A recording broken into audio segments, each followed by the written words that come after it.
Hi, everybody. I am Peter Travers, movie critic for Rolling Stone, and you're expecting me to tell you what's out there at the movies this weekend. And you know what? I'm not going to do it. I'm just not going to do it because it's time.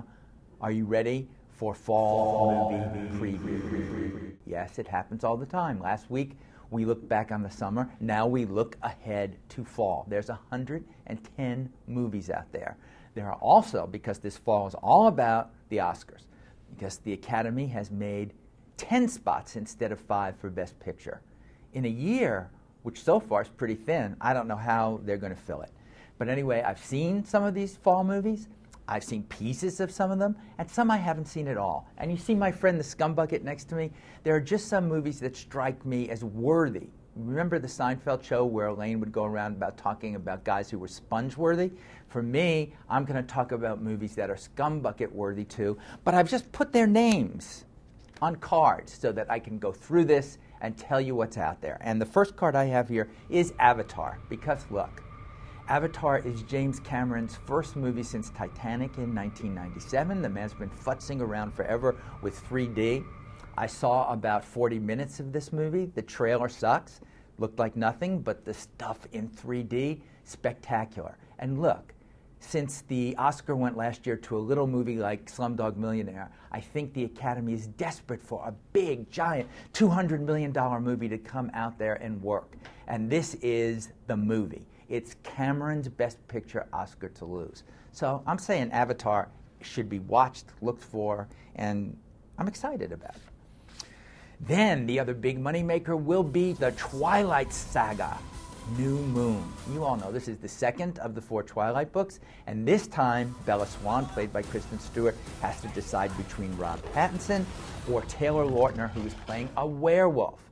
You know, I look at that and I say, should it? You know, remember how really lame the first movie was despite all the money it made? But maybe. So I'm putting this in the keeper pile because maybe I'm just curious and so are you. Then Sherlock Holmes. Sherlock Holmes is a movie with Robert Downey Jr. playing kind of a hip happening, and now Sherlock Holmes with Jude Law as his Dr. Watson. That sounds terrific, but it is directed by the ex-Mr. Madonna Guy Ritchie, so you think, no, I'm still going to see it. Surrogates. Bruce Willis looking like he's doing an uncredited remake of Total Recall with a bad blonde wig. It's true. If you look at the trailer, that wig, Scumbucket going right in there, sight unseen, sorry. Up in the Air. George Clooney playing a guy who travels around the United States firing people. So topical. From what I've seen, this looks like a definite nominee for Best Picture and maybe even Clooney's performance of his career so far. So that stays in the list. Antichrist. You all want a nice movie by a true maniac like Lars von Trier. And in this movie, Willem Dafoe, and he just runs around the forest basically mutilating his genitals. No. Sorry.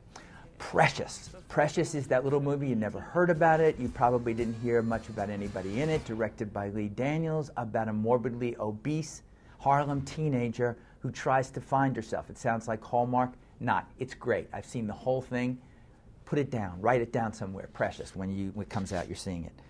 2012. This is Roland Emmerich, the guy with the always destroying the world. Independence Day is now destroying it again because in 2012 everything is supposed to go, and John Cusack watches these really tacky special effects with everything going. I've had it. Not interested. Scumbucket. You go right in. The Road is at least post-apocalyptic Cormac McCarthy book. Viggo Mortensen and his son running around looking for something on an Earth that's been destroyed. You're going to say depressing? I don't care. It was a great book. I am looking forward to that movie. And Education brings us a new star, Carey Mulligan, 23 years old. Take my word for it. The movie's great, but she's even better. You never heard her name? Too bad for you. This is a new major star, and just think, when you hear an Education, it's not homework, it's a great movie. 2 really incredible directors are taking on kids' movies. The first one is Spike Jonze. We all know him from being John Malkovich, doing Maurice Sendak's Where the Wild Things Are. Visually just amazing. And then Wes Anderson, the guy who gave us Rushmore and Royal Tenenbaums and the Darjeeling Limited, has taken on Roald Dahl's wonderful, fantastic Mr. Fox, with George Clooney doing the voice of Mr. Fox, and Meryl Streep is his wife. Stop motion animation, the hardest thing to do. Seeing this movie could not be better. Great young directors doing good things. Ah, look at this. Saw 6. Are you kidding? Enough already. Ah, geez, please. Capitalism, A Love Story is Michael Moore back taking on the crap that has happened to our financial system, making a citizen's arrest on the AIG board of directors. Has to be seen. 9, another big musical by the director of Chicago, which won the Oscars Best Picture, and a lot of beautiful women, Penelope Cruz, Kate Hudson, Marion Cotillard, and as the Italian director who is singing and dancing, are you ready for this? Daniel Day-Lewis as an Italian, as a singing, dancing director? But still, there will be blood, please. I'll drink your milkshake. I'll drink it up. I'm going to drink up this movie. This is it. All the documentary footage of Michael Jackson rehearsing for that last concert he was never able to do. Sounds macabre. It sounds like we're being exploitive just to watch it, but you know what? We're going to watch it. Amelia is Hilary Swank going for her 3rd Oscar, playing the aviatrix Amelia Earhart, sounding very, but still. Whip It.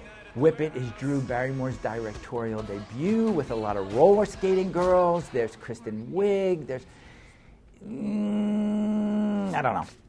Brooklyn's Finest. Richard Gere, Ethan Hawke, Brooklyn Cops. Doesn't it sound great, people? I've seen Brooklyn's Finest. Major scumbucket. For the holidays, Christmas Carol, Jim Carrey as Scrooge. You think that's perfect? Well, no, because they decided that wasn't enough. They were going to do one of those awful Polar Express versions of it where they just put these little dots on Jim Carrey, and from what I could see of it, he's got those dead eyes like they always do when they do that. Not interested in A Christmas Carol at all, sorry. If Jim Carrey did it himself, great. How about the Imaginarium of Dr. Parnassus? Easy for me to say, as it wasn't. This is the last movie Heath Ledger did, and we know that he died while he was still making it, so Johnny Depp had to come in to help finish this movie for Terry Gilliam.